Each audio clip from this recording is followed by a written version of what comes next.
Efa mimandray ny fetin'ny faran'ny taona no Sainte-Marie. Araka ny vazavan'ny François Xavier Meyer, filohan'ny baron'ny FIZAHANTANY any Sainte-Marie dia efa mahatratraka hatramin'ny 800 nisan'ireo olona nanao famandrihan-toerana ny toerana mialohan'ny fety.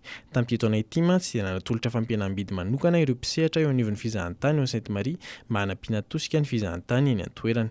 Ny hotely tsotra sy kelikely ihany nefa no voakasika izany famandrihan-toerana izany satria nisafidiny tsy hisokatra ireo hotely goavana sy sokajiana ho lafo ho andivan'ny mpotoanan'ny fety ity noho ny tsy fampian'ny volana entina mampandeha ny asa, hoy François Xavier Meyer.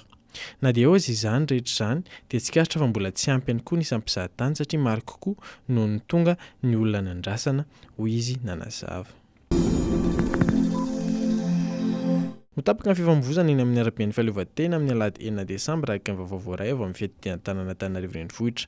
Araka izany dia tsy nandalovan'ny fiara eny amin'ny faritra iny manomboka ny 7 sasa-maraina ka hatramin'iray olona tolakandro. Araka ny fahazavan'ny komina Tanana renivohitra dia mba hampirindra ny hetsika rodi-be dina amin'ny Covid-19 sy ny mamaidy nono no anton'izany fanapahan-dalana izany.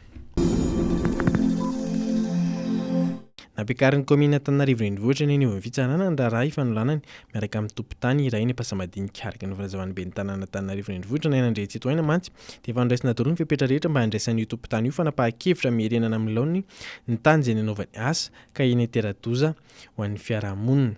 Taorian'ny fitarainam-pona mahakasika ny tany miosaka ny Ampasamadinika dia efa nampiantsoan'ny komina teo anivon'ny sabatra ramsana ny fanajariana ny tanan-dehibe ilay olona efa namoahana didim-pitondrana maniry amirina aingana izany toerana izany amin'ny laoniny mba tsy tera-doza nefa mbola sanandriandraikitra ihany izy ka izany no mahatonga ity raharaha ity nentina eny anivon'ny fitsarana.